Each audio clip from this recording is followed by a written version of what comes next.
Honorable Speaker, sir, I rise to move the motion for consideration of the Waqf Amendment Bill 2025 and Mussalman Waqf Repeal Bill 2024. अध्यक्ष महोदय जी, आपने जो ruling दिया है JPC के बारे में जिक्र किया है, उसी के साथ साथ जुड़ते हुए एक मिनट किरण जी, एक मिनट श्री सौगत राय जी संशोधन संख्या 108 को प्रस्तुत करें। आप बोल रहे थे ना? हाँ, under rule 77(2) of the rules of procedure, I propose that the Waqf Amendment Bill 2025 be recommitted for the purpose of eliciting further opinion thereon. Okay, माननीय मंत्री जी अब 12-16 पर अपना वक्तव्य दें।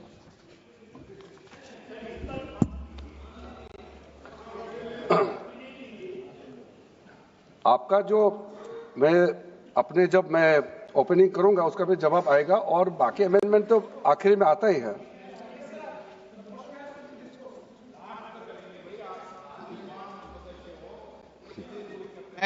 चलिए माननीय मंत्री जी। माननीय अध्यक्ष महोदय, हम सबको बहुत डिटेल में जाने का भी आवश्यकता नहीं है। कमेटी के बारे में उसका जिक्र काफी हो चुके हैं, लेकिन मैं इतना कहना चाहता हूं कि जो कमेटी इस बार दोनों सदन लोकसभा राज्यसभा मिला करके ज्वाइंट कमेटी में वक्फ अमेंडमेंट बिल पे जो चर्चा हुई है, आज तक भारत के संसदीय इतिहास में इतना व्यापक रूप से चर्चा, कंसल्टेशन और समय कभी नहीं दिया है। इसलिए मैं जो ज्वाइंट कमेटी में जितने मेंबर्स दोनों सदनों के लोकसभा और राज्यसभा में जो सदस्य उस कमेटी में थे, मेरे तरफ से सरकार की ओर से मैं धन्यवाद देता हूं, अभिनंदन करना चाहता हूं। अध्यक्ष महोदय जी, कुल मिलाकर के 97,27,772 याचिकाएं ऑनलाइन, फिजिकल, मेमोरेंडम के रूप में, रिक्वेस्ट के रूप में और सुझाव के रूप में पूरे तरह से सरकार ने देखा है। वो जेपीसी के माध्यम से हो या डायरेक्ट दिया हो, हमने सब उसको देखा है। इससे बड़ा कभी भी, इससे ज्यादा संख्या में किसी भी बिल के ऊपर में लोगों का याचिकाएं नहीं आया आज तक।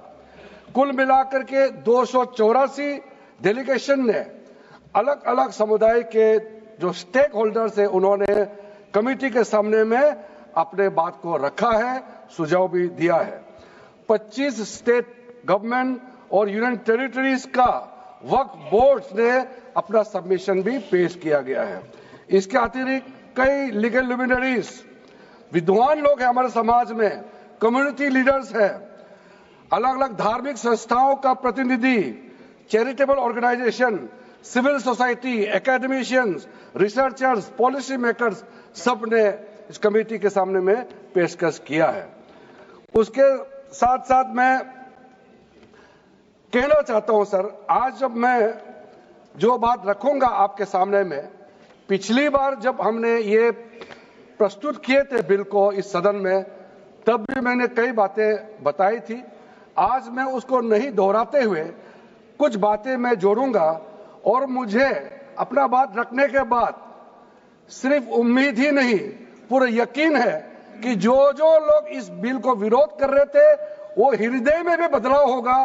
पॉजिटिव सोच के साथ इस बिल में सब समर्थन करेंगे, ये मैं विश्वास के साथ आगे अपना बात रखना चाहता हूं।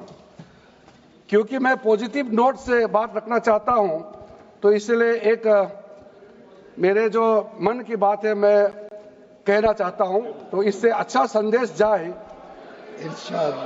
किसी के बात कोई, अध्यक्ष महोदय, किसी की बात कोई बदगुमा ना समझे, इस जमीन का दर्द कभी आसमान ना समझेगा। ये मैं दिल से कह रहा हूं, क्योंकि अच्छा सोच के साथ, बड़ा दिल के साथ, खुले मन से मैं ये प्रस्ताव आपके सामने में पेश कर रहा हूं। सर, कई लोगों ने अपने अपने तरीके से बातें रखी हैं। किसी ने कहा ये प्रावधान अनकॉन्स्टिट्यूशनल है, गैर संवैधानिक है, किसी ने कहा ये इलीगल है, अनलॉफुल है। सर, ये बिल जो हम लोग जिक्र कर रहे हैं कोई नया विषय नहीं है।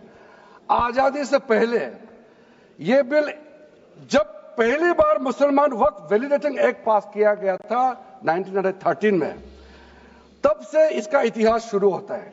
उससे पहले प्रिवी काउंसिल ने 1894 में इनवैलिडेट किया था वक्फ अल औलाद को। बाद में उसका प्रॉपर लीगल फॉर्म में 1913 के बाद फिर 1923 में द मुसलमान वक्फ एक्ट लाया गया था, जिसमें अकाउंटिंग और ट्रांसपेरेंसी के बारे में ये जोर उसको देते हुए ये एक्ट पास किया गया था। उसके बाद 1930 में द मुसलमान वक्फ वैलिडेटिंग एक्ट लाया गया है, जो रीइंफोर्स करता है legal validity of the family वक्फ। परिवार में जो वक्फ होता है उसको जोड़ देते हुए ये बिल लाया गया है। उसके बाद आजादी के बाद 1954 में 1954 में वक्फ एक्ट पहली बार आजाद भारत का